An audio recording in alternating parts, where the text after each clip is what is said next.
po sa ating lahat. Pati sa mga nanonood po, no? First time to, first time. Father, Panginoon, bigyan mo kami ng unawa sa puso, sa isip ng mga aral na aming pag-aaralan sa araw nito. Unang-unang pagkakataon. Amen. So, magandang umaga po sa ating lahat, no? Ito po hindi ko ginagawa ayon sa sarili ng kagustuhan. Ito po ay siba kami sa manawag. Usually po, binibigyan po ako instruction. Ngayon, simula ngayon, bibigyan ako ng maliliit na lecture, sharing, spiritual, para matuto po tayo. Okay, kung makikita po ninyo, direct, yung lapit. Yung ama namin, sa Mateo, sa libro ng Mateo, chapter 9, hanggang 13, tinanong si Kristo, paano po ba magdasal? Ito ang sabi niya, ama namin, sumasalangit ka, sampahin ang ngalan mo, mapasa amin ang kaharian mo, sundin ang loob mo, dito sa lupa, para lang sa langit. Bigyan mo kami ngayon ng aming kakanin sa araw-araw. At patawarin mo kami sa aming mga sala, para ng pagpapatawad namin sa nakakasala sa amin. Huwag mo kami ipahintulot sa tukso, at iadya mo kami sa lahat ng masama. Tama po ba? Okay. So, katulad ng lahat, katulad po ng pagbasa ko, ganun po tayo magbasa. Ganun po tayo magdasal. Hindi natin naiintindihan yung mga bagay-bagay sa dasal na yan. Tama? Marami po sa atin hinahanap ang lihim na pangalan ng Diyos. Tama? Sabi nila, kasi naniniwala sila, makapangyarihan ng pangalan ng Diyos. Tama? So, tayo bilang Kristiyano, dahil Kristiyano, ang sumisentro ang ating pananampalataya ay Kristo. Tama po ba? Sa aral na ni Kristo. Regardless, Katoliko ka, born again ka, o anumang relihiyon mo, pero nakasentro, nakaangkla, kay Kristo at kanyang mga aral. Tama po. So, yung dasal na ito, tinanong si Kristo, paano ba ang tamang pagdasal? Tama po. Mula sa libro ng Mateo, Kabanata 6. So, tingnan natin. So, hinahanap niyo yung lihim na pangalan. So, si Kristo mismo, pag-aralan natin, nagsabi, Ama namin.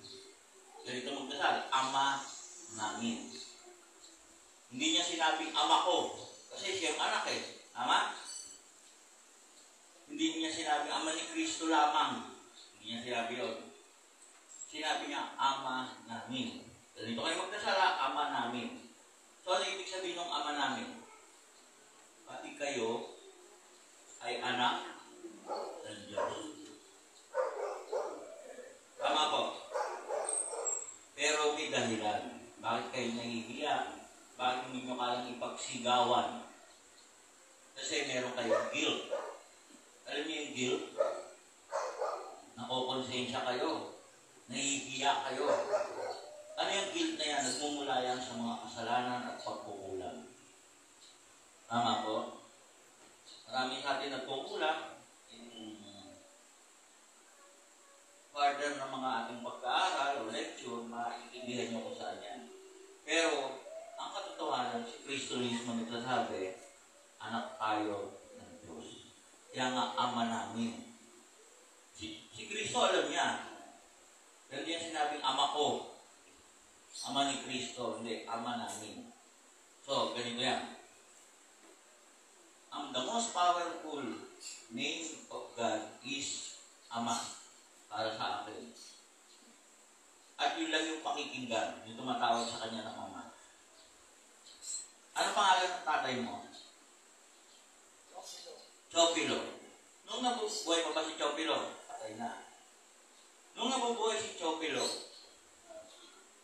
minsan ba sinigaw mo siya o tinawag mo siyang Chopilo? Hindi. Ano pangalan ng tatay mo? Ireneo. Tinawag mo ba? Ireneo! Andito na ako. Anong tawag mo? Tatay, dito lang po ako. Ganun ka rin. Ikaw, ang pangalan ng tatay mo? Sergio. Anong pangalan ng Paolo Prince? Sergio. Sergio, alis na po ako. Pwede ba yun? Anong tawag mo?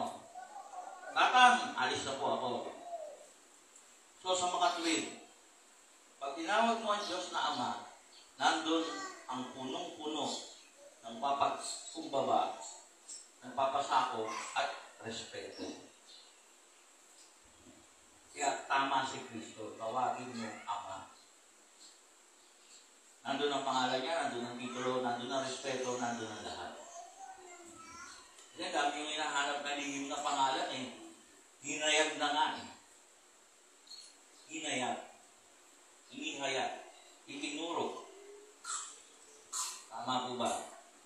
Kaya hindi kayo may tanong po? Sige, pwede magtanong.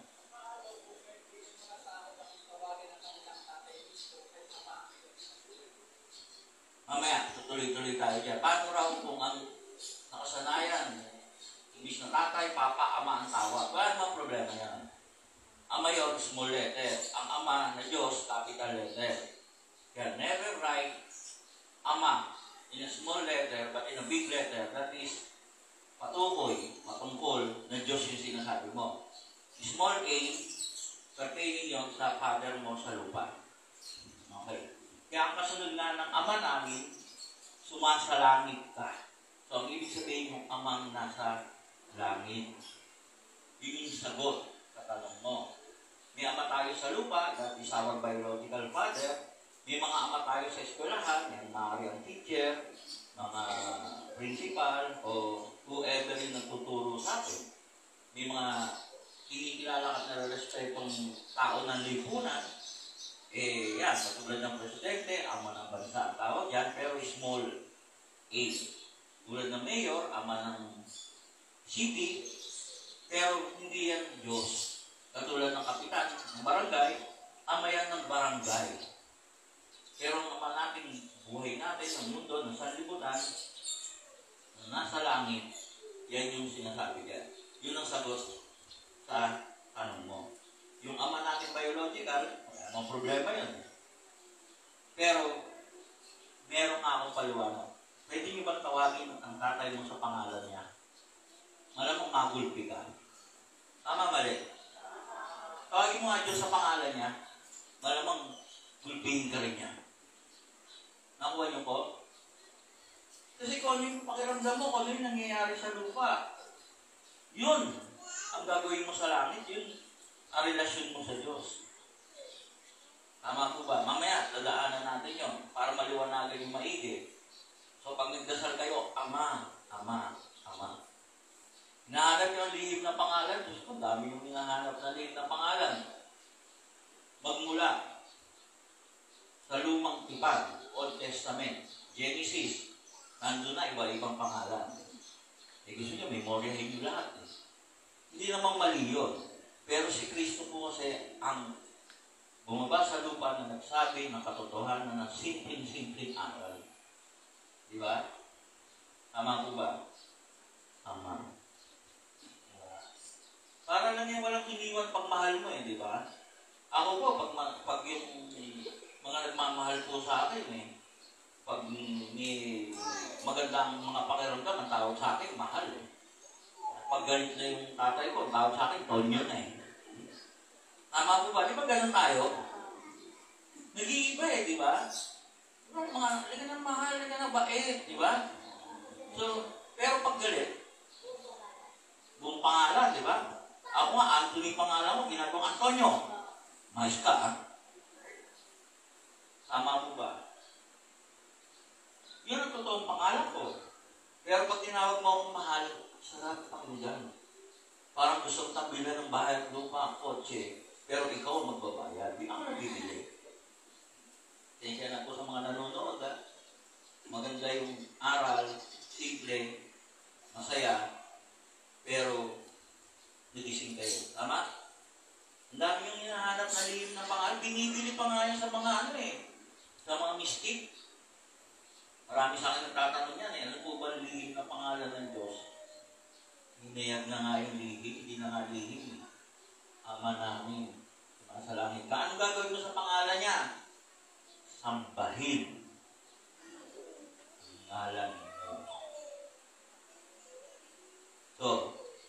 wala kang ibang sasambahin, sabi sa Biblia, kundi ang tunay na Diyos. At ano ang pangalan niya? Ama. Kaya nga pinasasamba eh. Ama? Yan, kukunin ka na ni Ama. Buka ng kubo. Okay. Sambahin. Yan yung patunay na ang Ama natin ay ang tunay na Diyos. Dahil pinasasamba eh, ang pangalan niya. Tama? Tama po ba? Naintindihan nyo? Si Kristo mismo nagturo niya. Ang problema nga, hindi nyo magawa kasi anak ka ba ng Diyos? Parang ayaw nyo tanggapin. Parang nahihiya ako. Ba't ka mahihiya? Kasi puro katarantaduhan po ang ating ginagawa. Wala isip, salita, at gawa. Lahat naman tayo. Pero pag lumalamang na ang nagagawa mong kabutihan, kaysa sa hindi maganda, magkakaroon ka ng loob, lakas ng loob na anak ako ng Diyos. Naintindihan niyo ba? Ako, anak ko ng Diyos. Lahat ng gusto ko, ang kuha ko. Then, material na bagay, kayamanan, mga pangarap, at lahat ng mga bagay. So, nasagot yung tanong ko, kayo, baka may tanong kayo. Nakalive po tayo, pwede kayong magtanong. Wala naman pong problema, gusto niyo pong dumibate. Ako pong bahalang sumagot, pero hindi po tayo magdidebate. Okay. Ano daw? So, ang Diyos na nasa langit, ang sinatawag natin Ama, capital A. Okay? Dapat sambahin na natatanging pangalan, sekretong pangalan ng Diyos, Ama. Yung po ang tawag, Ama. Kung Kristiyano kayo, ha? Kung ibang religion nyo, na po tayo magtalo. Kasi po, ang pinagbabatayan po ay yung sentro ng pananampalataya po ng mga naniniwala kay Kristo. Ngayon, kung di po Kristo, walang problema yun. Walang problema yun. Kung anong tawag nyo, okay no, relax kayo doon. Relax kayo. At relax din kami. Yan. Kung ipipili yung paniniwala ko, kayo din, hindi rin maipipili yung paniniwala. Tama po ba? Mateo po ito, Mateo, libro ng Mateo, kabanata 6. Yan. Verse 9 hanggang 13. Okay. So, walang questions? Anong tatawagin yung pangalan ng Diyos? Ama. Okay. Yan. Pag nadulas, Diyos ko, bakit ako nadulas? Mali. Dapat, tanga ako, kaya ako nadulas. Diyos ko po, di ba? Pag nagpalagay ka sa panganib. Kasi nga, hindi tinuturo to. Napakaraming tinuro. Napakarami.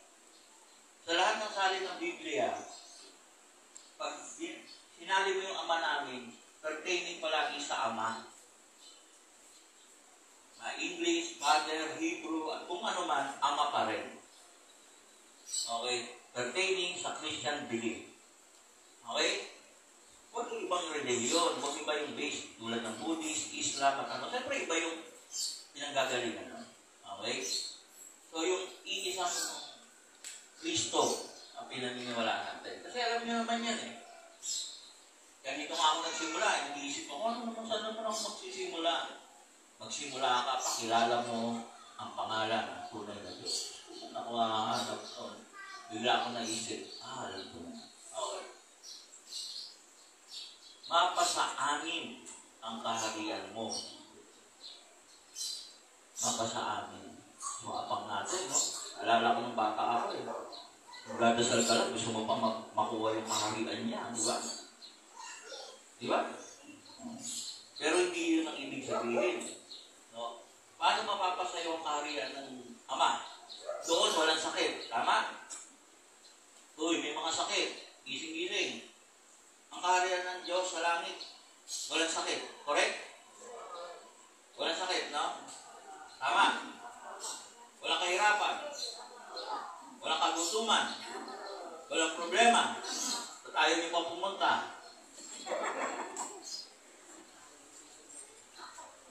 Tayo doon. Wala may gusto. Kasi ang paniniwala natin, makukuha mo lang yun pag ikaw ay namatay na. Then, na-miss na naman natin. Paano mapapasa atin ang kaharian ng Panginoon, ng Ama habang buhay pa tayo? Simple lang naman, no? Sundin ang loob mo dito sa lupa para nang sa langit. Hindi mo kailangan mamatay. Ito sabi ko nga sa inyo walang may gusto, walang sakit, walang kagutuman, walang problema, wala lahat. O ba't ayaw nyo pumunta? Kasi debs na mali na naman yung paniniwala nyo. Mali na naman kasi ang tinuro. Kung babasahin mo, mabasahin ang kaharian mo, paano? Susundin ang loob mo dito sa lupa. Ano ba yung kalooban ng Diyos? Siyempre, yung kanyang mga batas, salita, para nang sa langit. Ano ibig sabihin nun? Pag pumunta ka sa bahay ng Koreano o ng Hapon, obligado tatanggalin mo ang sapatos at tsinelas mo. Tama? Kasi yun ang batas. Yun ang kultura. So, ibig sabihin, pag nasa bahay ka ng Hapon, ng Koreano, o kahit simbahan ng mga Islam, mga Muslim, maghuhubad ka ng sapatos o sapin sa paa. Sinusunod mo yun dahil nandun ka sa lugar na kung saan yun ang batas. So, paano mapapasa amin ang kaharian ng Diyos, ng Ama? Susundin mo sa lupa. So, ibig sabihin, kung nakita mo maganda yun, di mula ngayon, sa bahay ko, nakayapak kayo. Dahil yun ang batas na maganda So, nakita mo, maganda ba ang batas ng Diyos? Maganda ba aral niya? Sagot! Oo. Ba't hindi sinusunod? Kaya hindi mapasa inyo Kaya nga inaabangan nyo na lang matodas kayo para mapunta kayo sa lugar na walang problema, walang sakit, walang kahirapan, walang kaguluhan. Ako po, buhay pa ako. Naniniwala ako anak ng Diyos at totoo lang. Wala po akong problema. Anong problema po? Asawa ko, anak ko, sekretary, si Linda, si Tata Bert. Lahat ng problema ko, sila namang problema ko, hindi. Kasi alam ko, wala ka na ng pera, pero hindi mo pa kailangan. Sa oras na kailangan mo na, may darating. May darating. Tama ba ako, Linda? Wala ka naman sinasabihan, may darating lang. Kaya minsan, sarap maubos ng pera, may darating yan. Sila, Senyor, wala ka ng pera. Okay lang yan, kasi may darating. Magkano kailangan ko 10 million, ang laki mo. May darating. Bakit? Mapasa amin ang kaharian mo. Kaharian ng Diyos, dahil pera. May pera na nga kayo, konti lang, ayaw nyo pa itapon Paano papalitan? Tama, mali. Talagang hawak na hawak kayo Naku, konti na lang pera na. Tara, sa bitawan. Kaya ang papel, konti. Sample lang. Sample lang naman. Ito, problema to. Pa-pray over to. Awak-awak mo. So ngayon, paano matatanggap ngayon ng biyaya? Ibinigay mo sa akin. Ngayon, pag binigay mo sa akin, hindi ko tatanganan na matagal. Ipagdadasal ko ito at bibitawan ko. Para tanggapin ko yung biyaya, kung ano man yung problema nun, nasagot na ng Diyos. Kaya lahat mo ng pray over yan, sinusunog yan. Para siguradong hindi na babalik. Akit na sa langit. Ganun din ang ginagawa sa simbahan. Yung mga prayer request ko, sinusunod yun. Ayan yun. Naintindihan nyo? Naintindihan nyo po? Wala nang tatanong? Wala. Nakikinig lang? May viewers naman tayo? 14. Okay. So, hanggang hindi mo sinusunod ang loob ng Panginoon, ng Ama sa lupa, hindi mo makakamtan ng kanyang kaharian na walang problema. Magkakasakit ka, pero pag mapasahan yung kaharian mo, wala kang sakit. Di ba? Yun lang yan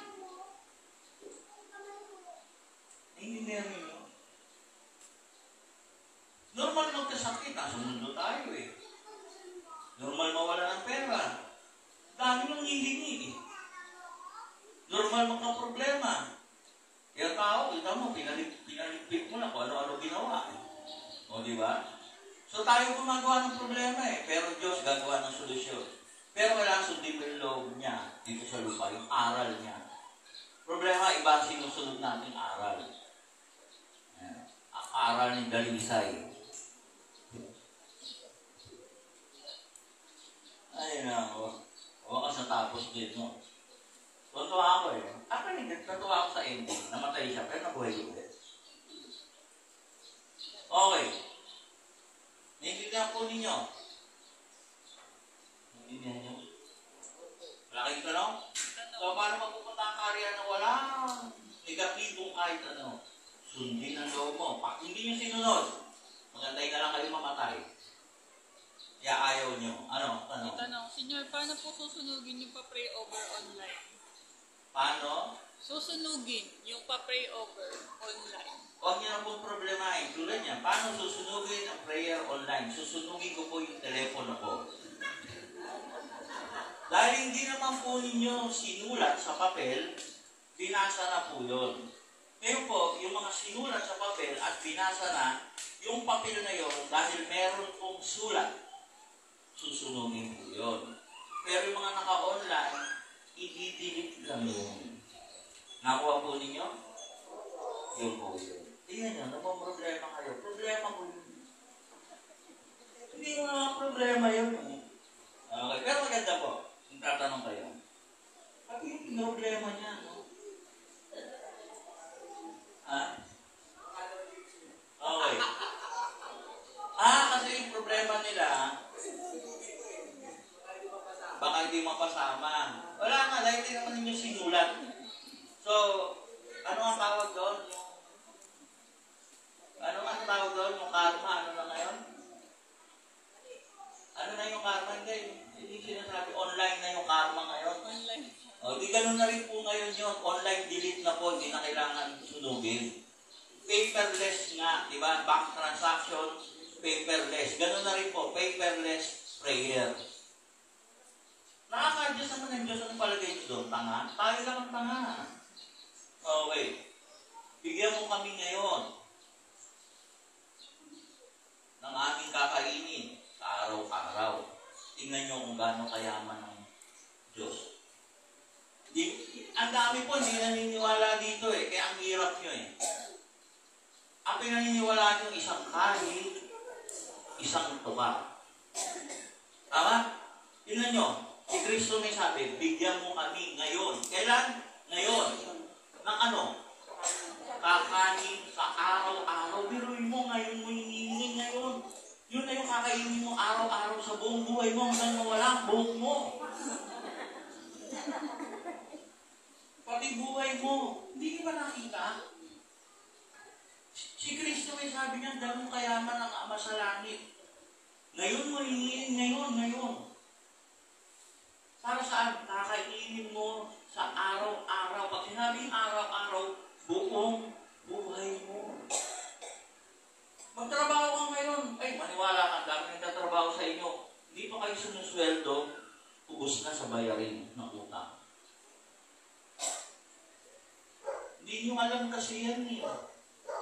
Pag nagdasal kayo, bigyan mo kami ngayon. Nakakainin namin sa araw-araw. Magkano kinakain mo? 100. Sabihin na natin. Araw-araw yun. Araw-araw. Ilang taong ka bang mabubuhay? Kumpitin mo. Ibig sabihin, gano'n ang darating sa iyong kayamanan. Hindi ka nga naniniwala eh.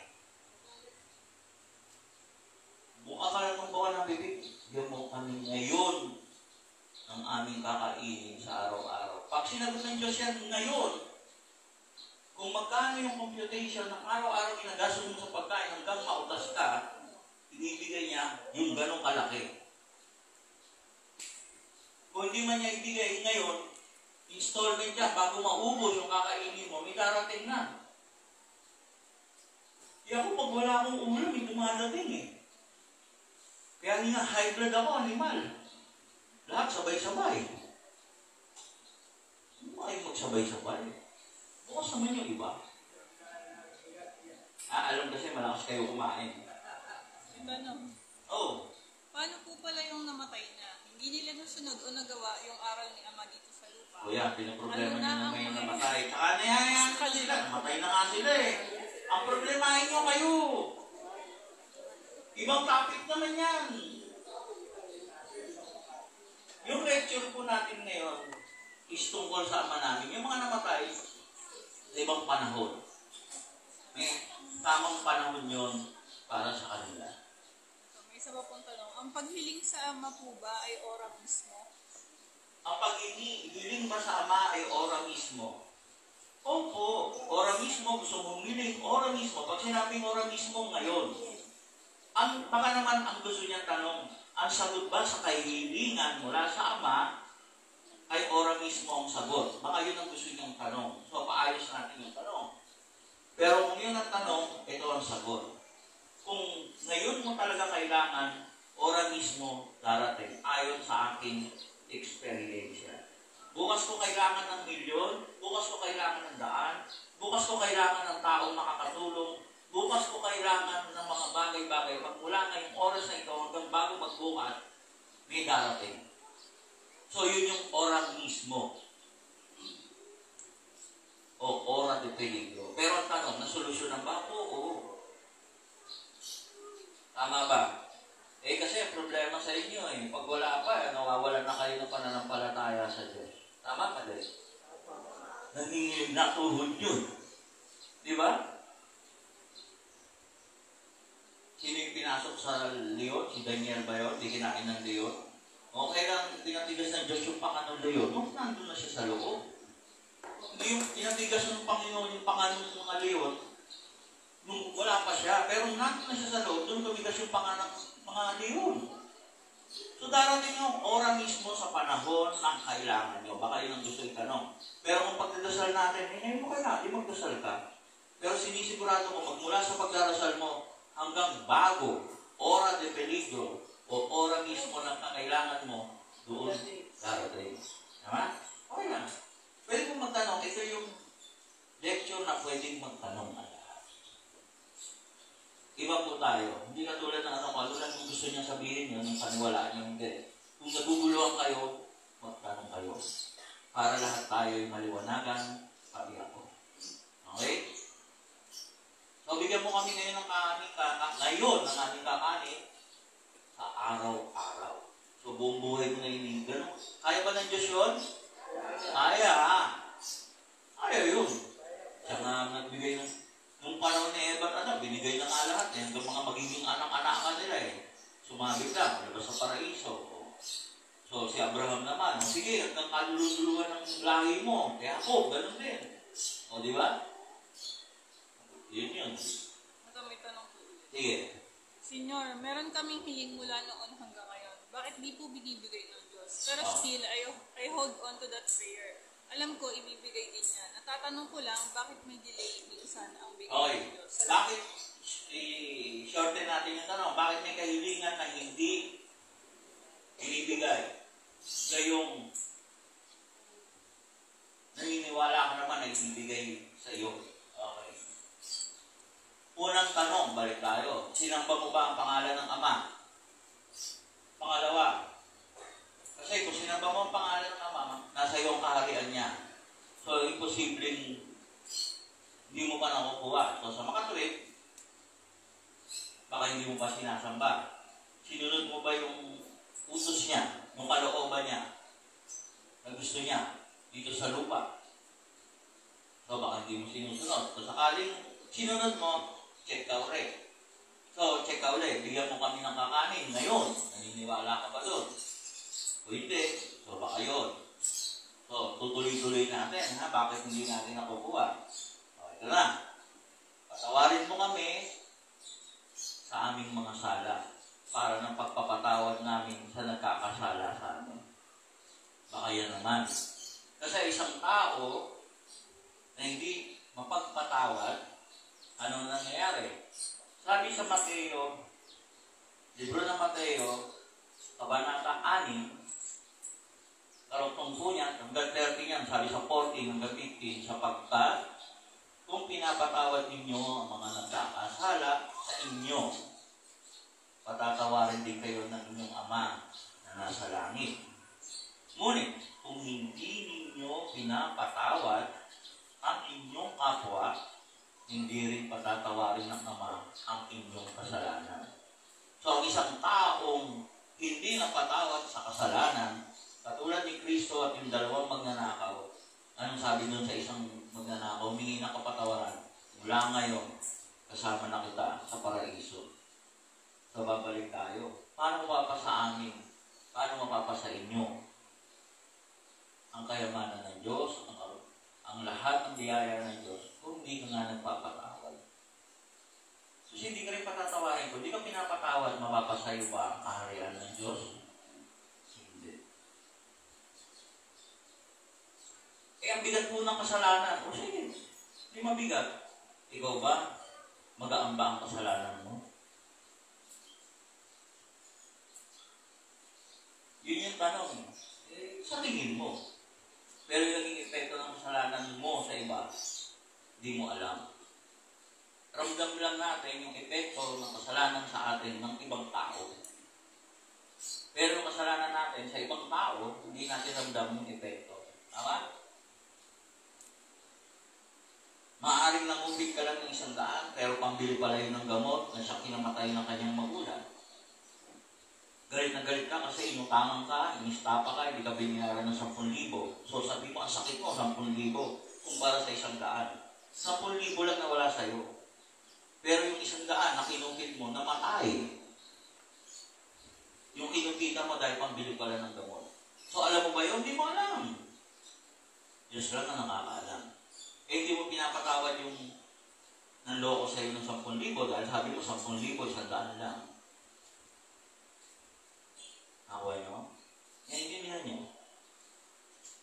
So, sa mga hindi po marunong magpatawad, Biblia na po nagsabi, kung hindi kayo nagpapatawad, hindi rin kayo patatawarin. At kung hindi kayo pinapatawad, katulad ng isang magnanakaw sa tabi ni Kristo, wala yun sa kaharian ng Diyos. Dahil kailangan mapasa amin ang kaharian mo. Sundin ang loob mo. Ano sabi ni Kristo? Mas patawad ka. Yun ang dali-dali, di ba? Magpatawad ka. Kung ayaw mo magpatawad, sorry. Choice yun naman yan. Okay? Kasi napakaganda dasal. May tanong. Ano yung pagkakaiba daw po na ngayon at in God's time? Ano yung walang pag-serial na yun? Ano pagkakaiba yung in God's time at saka ngayon? Magkaiba po ang panahon ng tao. Ang panahon po ng tao ay nabibilang sa minuto, segundo, oras, araw, linggo, taon.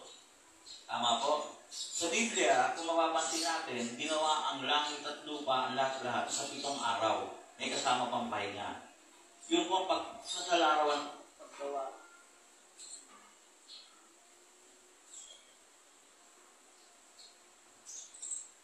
Yung po ang pagsasalarawan ng Biblia sa paggawa ng Diyos sa mundo. Pero sa totoo po, hindi po yun, in God's time, hindi po yung 7 araw. Magkaiba po, kasi po, ang Espiritu ng Panginoon, ang langit po, it's not bounded by space, time. Tandaan po din niya, ha? Ang meron lang pong limit ng araw, ng lugar, ng panahon ay tao. Ang Diyos po ay hindi nasasaklaw nun. So, kailan darating yung hinihiling mo? Kasi kung gusto mo, kung kailan mo kailangan at naniniwala ka. Okay? Tama po. Yung sagot kasi mamaya, bakit hindi mo nakukuha? Karating tayo dyan. May tanong po. Sige. Senyor, paano yung pinatawad mo na siya, tapos inuulit-ulit pa? Tinatawag mo na siya, paulit-ulit. Wala namang problema. Di ba ganyan naman tayong lahat, di ba? Mag-uutusan mo yung mga anak natin, hindi nakakarinig, di ba? Pero pag may ibibigay ka, bibilis, lalo na kain na. Kain na. Inaamon, bibilis. Pero pag utusan mo, hindi naririnig, no? So wala namang masama doon, baka hindi ka naririnig. Pero bakit hindi ka nga naririnig? Kasi hindi galing sa puso. Dahil ang Diyos, hindi naman may tenga yan eh. Ang Diyos nabubuhay yan sa vibration ng ating pananampalataya, paniniwala. Okay? May tanong ka, Robert? So, tandaan ninyo, babalikan ko yan. Kung hindi ka nagpapatawad, hindi ka papatawarin. Kung hindi ka pipatawarin, hindi mo sinusunod ang loob ng Diyos dito sa lupa. So, paano mo makakamtan ang kaharian niya? Okay? Tanong po ulit? Okay. Huwag mo kaming ipaintulot sa tukso at irdyan mo kami sa lahat ng masama. Yan po yung sagot. Bakit hindi lahat ng ating gusto hanggang mamatay tayo di natin nakukuha? Sino pong gusto magkakotse rito? Taas ang kamay. Taas yung gusto lang. Taas ang kamay. Ito to. Unang tanong, marunong ba kayo mag-drive? So, merong oo, merong hindi. Pangalawang tanong, may lisensya po ba kayo? Meron. O, wala. O, so, yung mga may problema, hindi na marunong mag-drive, wala pang lisensya. Pangatlong tanong, may parkingan po ba kayo? Wala na naman. So, ibig sabihin, bakit naman ibibigay sa iyo ng Diyos ang kotse, ang gusto mo, kung problema ang itudulot sa iyo? Pero hindi ka marunong mag-drive, so kukuha ka pa ngayon ng driver para sweldohan. Wala kang parkingan, itutuo lang yan ng MMDA. Di ba? Marunong ka bumasa ng traffic sign. Ako, huhulihin ka ngayon, no? Contact apprehension. Suspendido na ba? Hindi ko pa alam. Pero sa makatuwid, napakaraming responsibilidad at obligasyon ang pagkakaroon ng sasakyan. Kaya mo ba yun? So, tukso yan eh. Huwag mo kaming ipaintulot sa tukso. Tuksong-tukso na tayo. Lahat tayo gusto natin magpakotse. Kalokohan yung iba. Ayaw sumagot eh. Totoo lang lahat tayo. Tama, mali.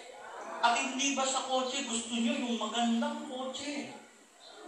Yung kotse hindi nasisira, hindi ginagasan. Pamahal na pamahal eh. Tama, mali. Yung kotse marunong mag-parking mag-isa. Di ba? Yung kotse hindi nata-traffic. O di ba? Tama, mali. Eh lahat yung problema yun. Yung kotse mo, pagkagasolina mo, ang hirap mag-parking. Punta ka ng mall. Diyos ko, wala ka mag-parking yan. Pero natutukso ka. Eh, ang dasal mo nga, huwag mo kami ipaintulot sa tukso. Kasi pag napunta ka sa tukso, wala na. Iadya mo kami sa lahat ng masama. Dasal mo nga yan eh, ilalayo ka sa masama. O bakit? Kasi wala na. Pag wala kang pambayad sa monthly mo, mangungutang ka na. Mangangalakaw ka na, magkukurap ka na, lahat. Di ba? Tama po ba? Pag traffic, napakabalasubas mag-drive, lalo na yung mga taxi driver dyan. Basta may buta, singit. Ay, hindi lang. Bakit guilty ka? Okay. Inilalayo natin ng Diyos tayo sa tukso. Tama po ba? Kasi hindi makakabuti sa atin yun. Bagkus, magiging masama tayo. Yan o, huwag mo kami ipaintulot sa tukso. Lahat po tayo, maski ako, natutokso. Si Kristo nga tinukso ng demonyo, di ba? Bibigyan siya ng kapangyarihan, maniwala lang sa demonyo. Huwag ka na maghirap dyan. 40 days fasting. Dito ko sa akin. Dito ko sa akin. Bibigay ko sa inyo yung lahat ng karya ng mundo. Dito ka. Di ba? So normal yan, natutokso tayo. Di ba? Yun ang isang problema eh. Tapos nagagalit tayo sa Diyos. Hindi binigay sa iyo. Di ba? Alam niyo na nang bawal sa iyo ang dami. Tutoksuhin ka, invite ka sa party. Ang sira ulo mo dahil libre, gusto mo naman pumunta.